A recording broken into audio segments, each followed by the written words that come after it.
7 traits rares des gens avec peu d'amis révélés.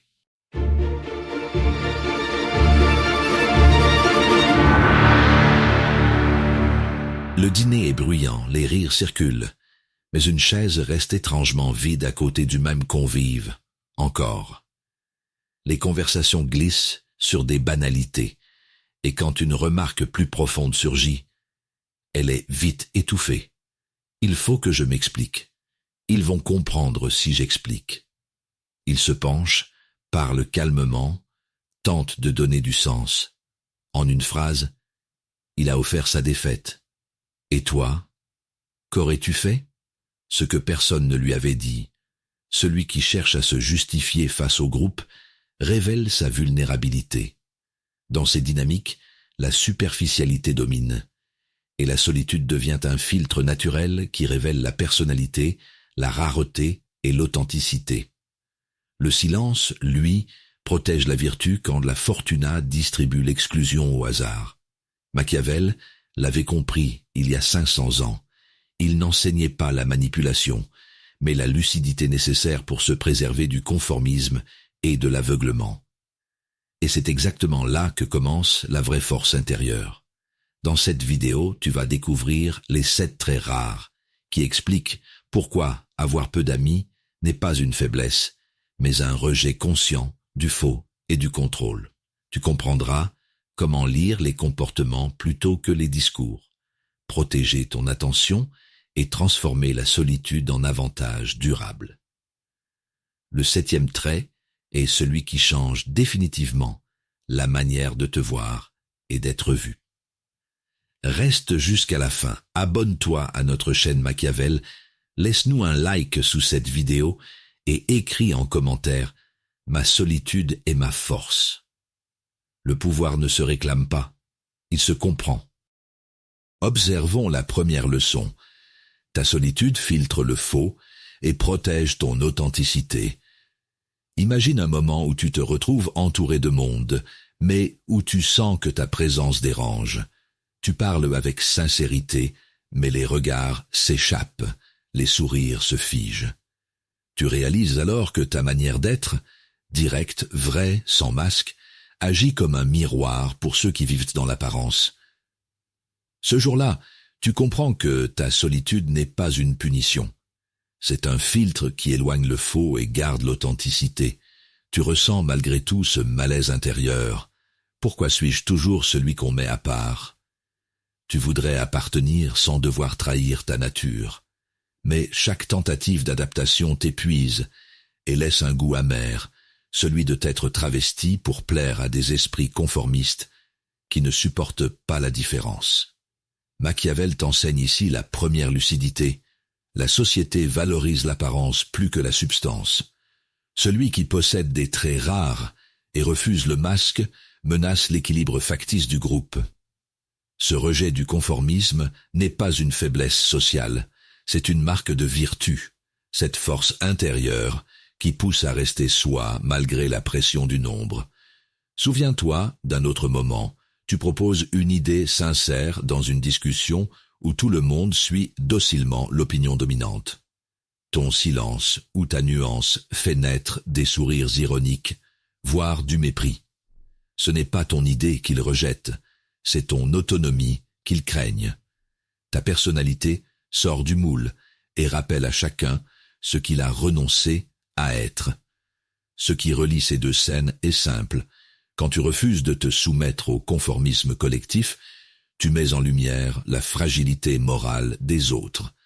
Ceux qui vivent d'apparence perçoivent ta lucidité comme une menace.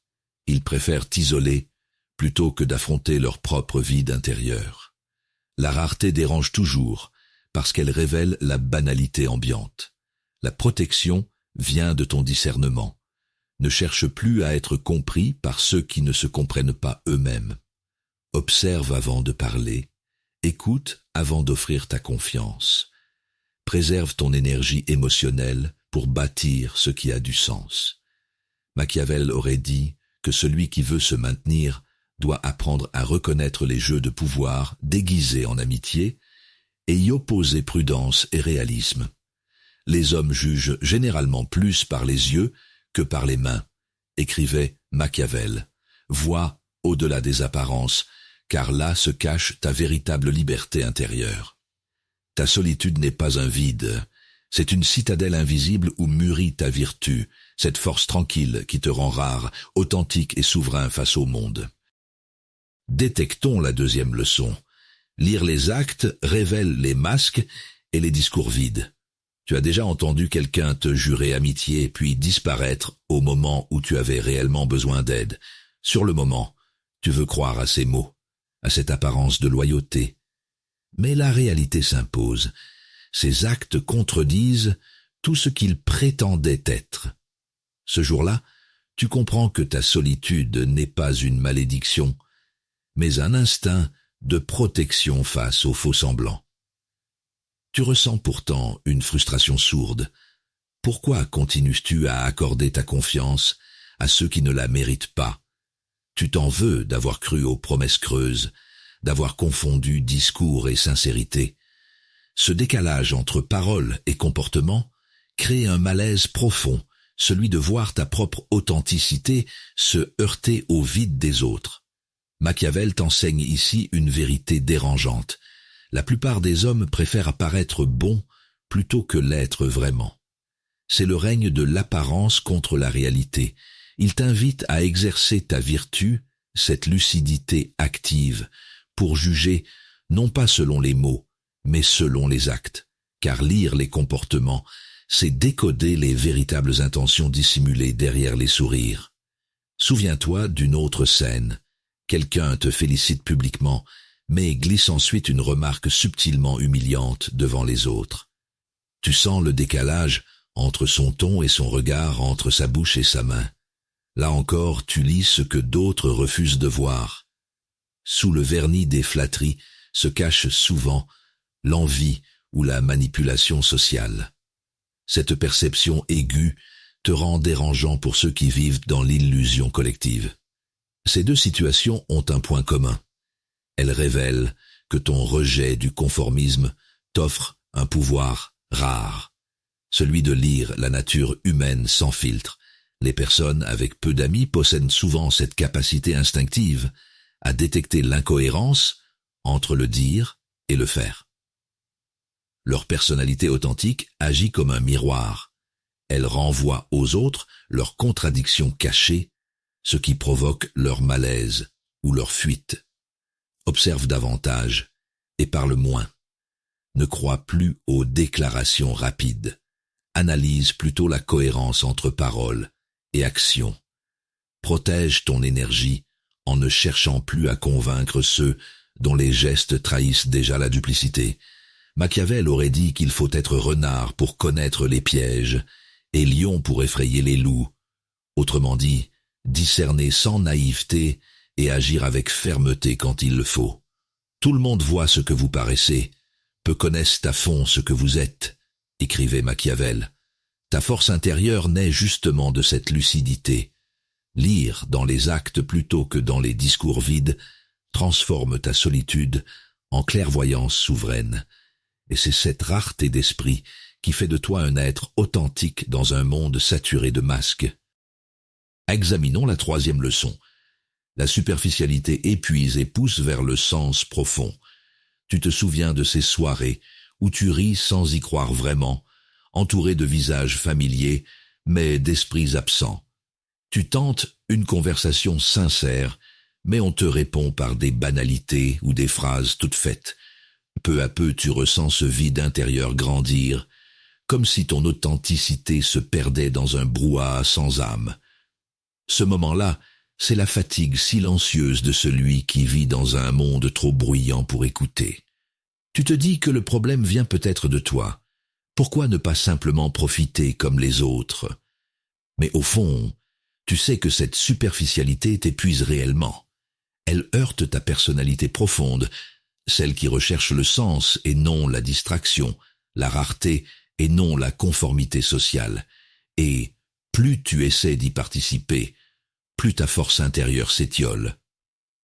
Machiavel t'enseigne ici un principe fondamental. L'homme lucide doit distinguer ce qui nourrit son esprit, de ce qui le dilue.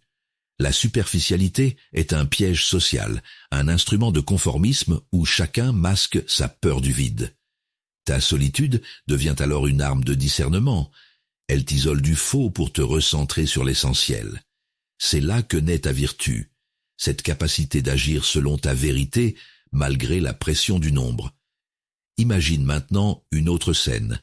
Au travail, tout le monde parle de la dernière série ou du dernier gadget à la mode.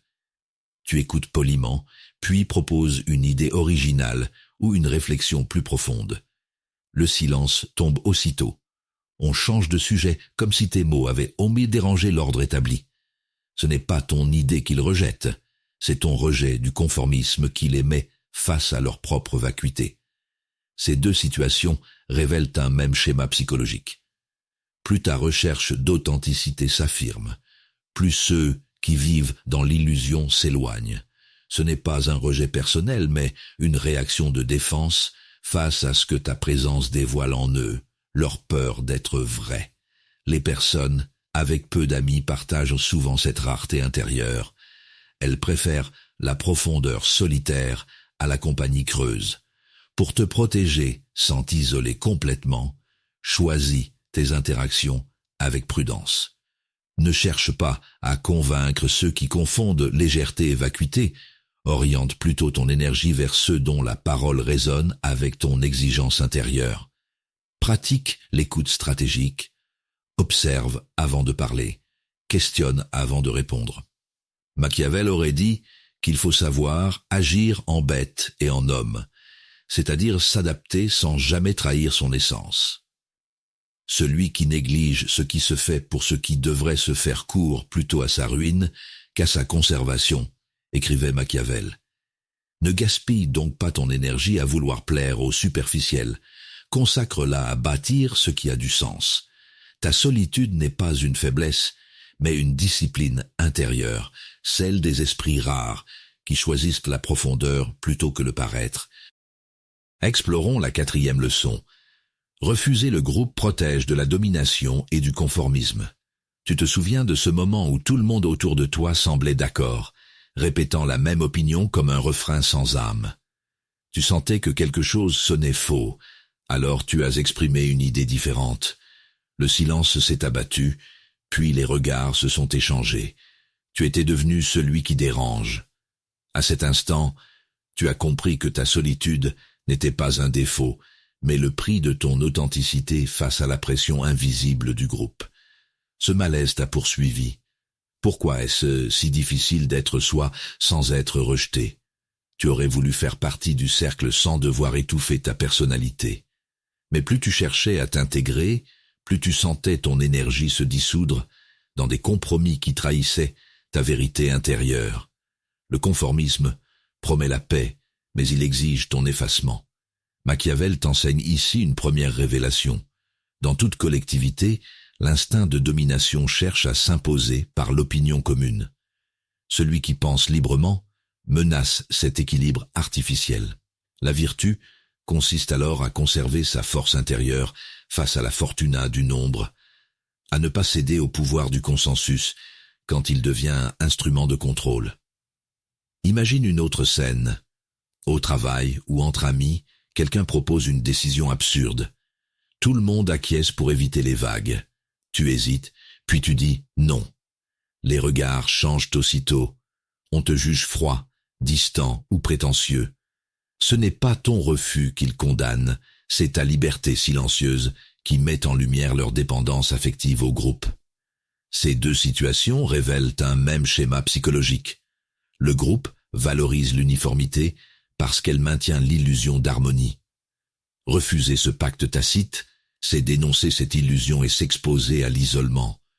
Pourtant, ceux qui ont peu d'amis possèdent souvent cette rareté précieuse, la capacité d'endurer la solitude plutôt que d'abandonner leur discernement au confort collectif. Protège-toi en observant avant de répondre. Quand tout le monde approuve trop vite, demande-toi ce que chacun y gagne réellement. Garde ton autonomie émotionnelle et choisis tes batailles. Machiavel t'aurait conseillé d'allier prudence et lucidité. être renard pour reconnaître les pièges, et lion pour affirmer ta position quand elle est juste. Ainsi, tu restes maître de toi, sans devenir ennemi des autres. Il faut donc qu'un prince sache agir à propos, et en bête et en homme, écrivait Machiavel. Cette phrase résume parfaitement l'équilibre que tu dois incarner, souple dans tes formes, ferme dans ton fond. La solitude devient alors non plus une fuite, mais une stratégie consciente pour préserver ton authenticité et ta force intérieure face au conformisme ambiant. Ta rareté ne vient pas de ton isolement, mais de ton courage à rester vrai quand tous choisissent le masque. C'est cette lucidité tranquille qui te rend inclassable, ni contre le monde ni soumis à lui, simplement libre par discernement et fidélité à toi-même.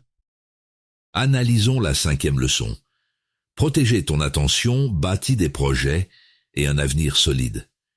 Imagine ce moment où tu décides de t'éloigner d'un groupe parce que chaque conversation tourne autour de rumeurs, de plaintes ou de comparaisons stériles. Tu restes silencieux et certains te jugent distant. Pourtant, au fond, tu sens que cette solitude choisie préserve quelque chose de précieux, ton énergie mentale. Ce jour-là, tu comprends que ta capacité à te concentrer sur l'essentiel est une marque de personnalité rare dans un monde distrait par le superficiel. Tu ressens parfois la frustration d'être incompris.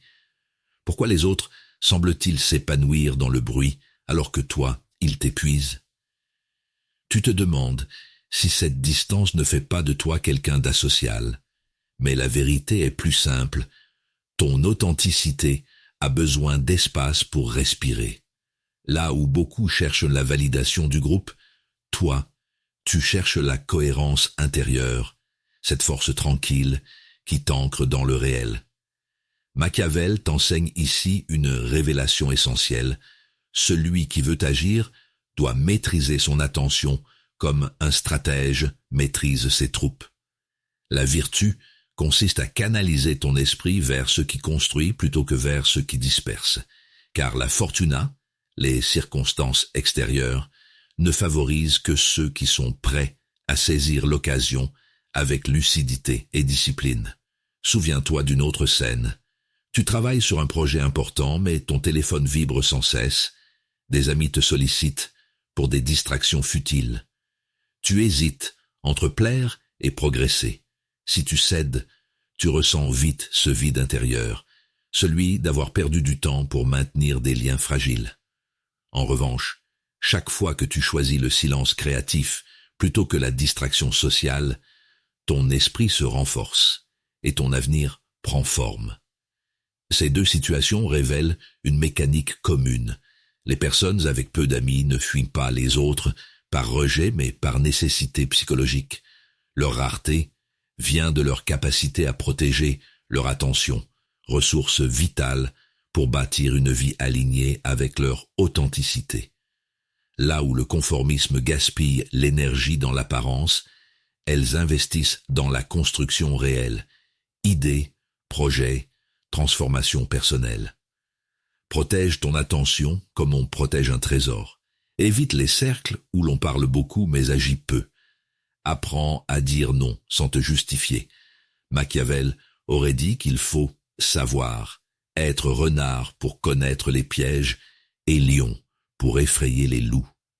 Concentre-toi sur les actions qui nourrissent ta vertu. Lecture profonde, réflexion stratégique, gestes concrets vers tes objectifs. C'est ainsi que ta solitude cesse d'être isolement et devient puissance créatrice. La fortune dispose de la moitié de nos actions, mais elle en laisse l'autre moitié en notre pouvoir, écrivait Machiavel. Cette lucidité te rend souverain. En protégeant ton attention du vacarme social, tu reprends possession de ta destinée. Ta solitude devient alors non pas un repli, mais une forge intérieure où se construit lentement ta rareté, solide, libre et profondément authentique. Éclairons la 6e leçon. Ton calme renvoie aux autres leur malaise caché. Imagine que tu entres dans une pièce où tout le monde parle fort, rit, s'agite. Tu restes calme, posé, Observateur. Peu à peu, certains te regardent avec méfiance. Ton silence les dérange. Ils te demandent si tu vas bien comme si ta tranquillité cachait un problème. En réalité, ton attitude reflète ta force intérieure, mais elle met en lumière leur propre agitation intérieure, et c'est précisément cela qui les trouble. Tu ressens parfois ce décalage douloureux, tu ne comprends pas pourquoi ta simple présence semble provoquer malaise ou rejet. Tu n'as rien fait de mal, tu es simplement toi-même. Pourtant, ce calme que tu portes naturellement agit comme un miroir. Il confronte les autres à ce qu'ils fuient, leur vide intérieur et leur manque d'authenticité. Machiavel t'enseigne ici une vérité subtile. Dans les rapports humains, celui qui reste maître de lui possède un pouvoir invisible sur ceux qui se laissent gouverner par leurs émotions. La vertu réside dans cette maîtrise tranquille face à la fortuna des humeurs collectives. Ton calme n'est pas faiblesse, il est discernement incarné, une lucidité silencieuse face au tumulte du conformisme social. Souviens-toi d'un autre moment. Lors d'une dispute ou d'un débat animé, tu choisis de ne pas répondre immédiatement. Tu écoutes, observes les mots des autres sans te choquer, puis dis simplement une phrase brève mais juste. Le silence qui suit en dit plus que 1000 discours. Ce n'est pas ton argument qui les désarme, c'est ton absence de réaction émotionnelle, ta stabilité qui révèle leur fragilité cachée. Ces deux scènes partagent un même mécanisme psychologique. Ton authenticité tranquille agit comme un révélateur moral. Les personnes qui vivent dans l'agitation ressentent ta sérénité comme une menace parce qu'elle expose la dissonance entre leur façade et leur vérité intérieure. Ceux qui ont peu d'amis portent souvent cette rareté psychologique. Ils ne cherchent pas à plaire, mais à rester cohérents avec eux-mêmes. Et cette cohérence dérange ceux qui vivent dans l'apparence. Pour te protéger sans te fermer, apprends à canaliser ce pouvoir silencieux avec prudence. Ne cherche ni à rassurer, ni à justifier ton calme. Observe plutôt comment il influence ton environnement. Quand on tente de t'accuser de froideur, rappelle-toi que le contrôle de soi est la plus noble des forces intérieures. Machiavel aurait gardé cette distance stratégique pour conserver sa liberté d'action tout en lisant les véritables intentions derrière les émotions des autres. Quiconque veut fonder un État doit supposer d'avance les hommes méchants, écrivait Machiavel. Cette lucidité ne prêche pas la méfiance absolue, mais l'intelligence émotionnelle, consciente. Comprendre sans juger, observer sans se perdre. Ta sérénité devient ainsi ton armure invisible, le signe rare d'une personnalité authentique capable de transformer la solitude en souveraineté intérieure. Révélons la 7e leçon. La force intérieure rend libre, rare et difficile à manipuler. Imagine un moment où tu sens tout s'effondrer autour de toi. Les liens se distendent, les voix se taisent, et ta solitude devient presque palpable. Tu pourrais céder à la peur du vide, chercher désespérément une présence pour combler ce silence. Pourtant, quelque chose en toi résiste. Une flamme calme, une certitude muette. Tu n'as besoin de personne pour exister pleinement. Ce jour-là, tu découvres que ta force intérieure ne dépend d'aucune approbation extérieure. Tu ressens malgré tout cette douleur de ne pas être compris. Pourquoi ton indépendance semble-t-elle déranger autant? Ceux qui t'entourent confondent souvent ton autonomie avec de l'orgueil. Ils ne voient pas que ta rareté vient de ton refus du conformisme émotionnel. Tu refuses simplement d'échanger ton authenticité contre l'illusion d'appartenance. Cette incompréhension nourrit ta solitude, mais aussi ta liberté. Machiavel t'enseigne ici un principe fondamental. Celui qui se gouverne lui-même échappe au jeu de pouvoir des autres. La vertu consiste à transformer la solitude en souveraineté personnelle, à ne plus subir la fortuna des circonstances, mais à y répondre avec discernement et constance. Là où la plupart cherchent refuge dans le regard d'autrui, toi, tu trouves ton équilibre dans la maîtrise silencieuse de ton esprit. Souviens-toi d'une autre scène.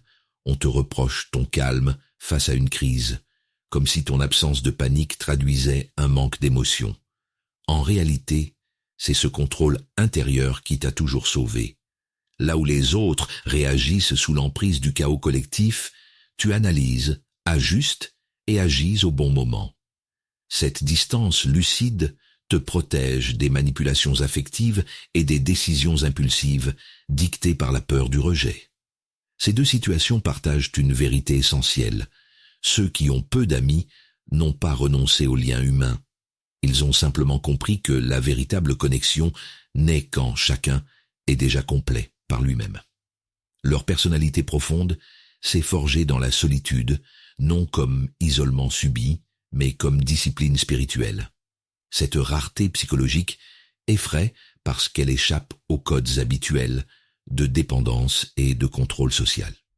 Pour préserver cette autonomie sans devenir froid ou distant, ancre-toi dans 3 réflexes simples. Observe sans réagir trop vite. Choisis tes combats selon leurs nécessités réelles et rappelle-toi que tout ce qui te déstabilise révèle encore un point faible en toi à renforcer. Machiavel aurait dit qu'il faut connaître sa propre nature avant de prétendre comprendre celle des autres, car le vrai pouvoir commence par la maîtrise de soi. En cultivant cette lucidité tranquille, tu deviens inatteignable aux manipulations ordinaires et libre dans tes choix essentiels. Peu d'hommes sont courageux par nature, mais la bonne discipline et l'expérience en font beaucoup, écrivait Machiavel. Voilà le secret de ta force intérieure. Elle n'est pas un don, mais une construction patiente née du silence et du discernement. Cette vertu rare te rend authentique dans un monde d'apparence, libre parce que conscient, fort parce que lucide seul parfois, mais jamais vide. Tu n'es plus celui qui cherchait à comprendre pourquoi il avait peu d'amis. Tu es désormais celui qui voit clair dans les dynamiques humaines et reconnaît la valeur de sa solitude. Tes yeux se sont ouverts sur la logique invisible des relations. Ta personnalité, marquée par des traits rares, n'était jamais un défaut, mais une signature d'authenticité et de rareté. Cette lucidité t'a transformé. De la naïveté blessée, tu es passé au discernement tranquille, puis à la protection intelligente née de ta force intérieure et de ton rejet du conformisme. Machiavel l'aurait résumé ainsi: il faut être renard pour connaître les pièges et lion pour effrayer les loups. Tu incarnes désormais cette alliance entre vertu et fortuna, l'excellence qui s'adapte sans se trahir, la sagesse qui protège sans s'endurcir. Rejoins maintenant cette communauté de lucides bienveillants qui transforme la connaissance en bouclier et la solitude en force collective. Ensemble, partageons cette vision machiavélienne d'une protection fondée sur la compréhension profonde de soi et des autres. Abonne-toi à notre chaîne, laisse-nous un like sous cette vidéo et partage-la pour éclairer ceux qui se croient seuls alors qu'ils sont simplement rares. Car dans ce monde de masques, ta lucidité est ta plus belle vérité. Voir clair pour aimer juste, comprendre pour mieux choisir. Cette intelligence du cœur guidée par la clarté de l'esprit, c'est ta liberté.